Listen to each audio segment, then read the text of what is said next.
Assalamualaikum warahmatullahi wabarakatuh. This is Intan from Globalis and Relief Indonesia.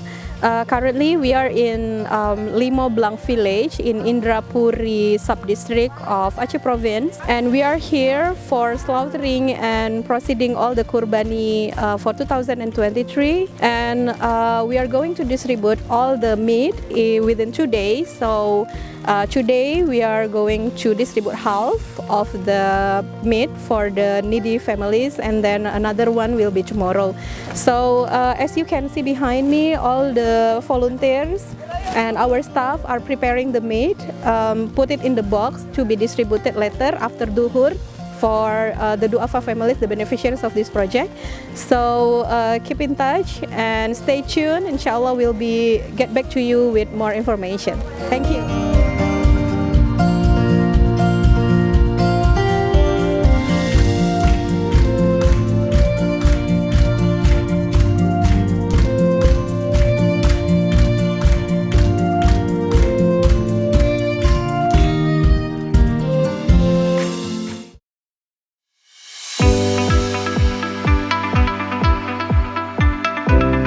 Bismillahirrahmanirrahim. Assalamualaikum warahmatullahi wabarakatuh. Hello everybody, I am Zulfahmi Rizky from Globalis and Relief Indonesia.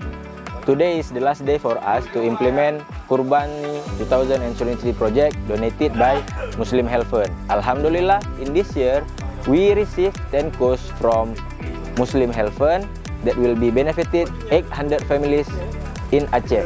Majority of the people who will receive this meat is the most needy people, Duafa families and orphan families. Hopefully in the next year we are able to sacrifice more than what we have sacrificed in this year. Thanks for your donation, thanks for your contribution, and thanks for your sharing. Akhirul kalam, Assalamualaikum warahmatullahi wabarakatuh.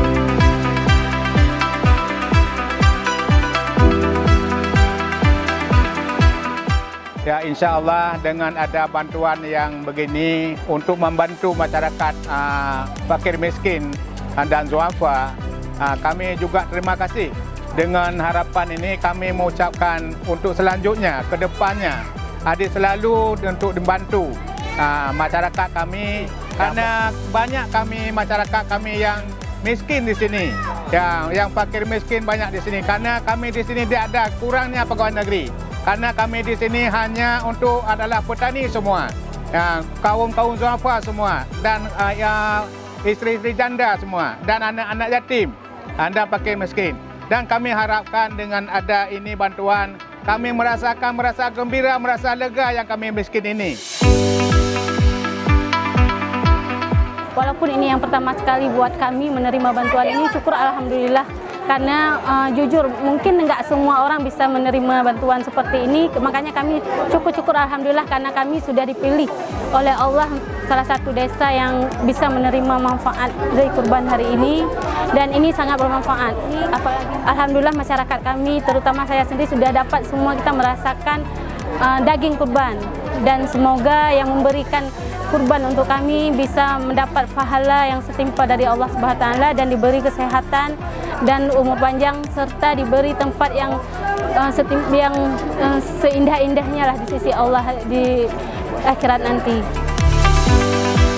Ada daging kurban ini, saya bersyukur alhamdulillah. Semoga donaturnya dimudahkan rezeki, panjang umur, sehat selalu.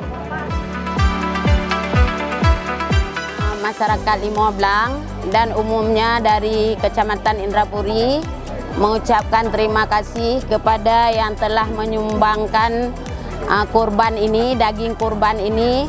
Semoga Allah Subhanahu wa taala menambah-nambah rezeki kepada orang yang menyumbangkannya ini.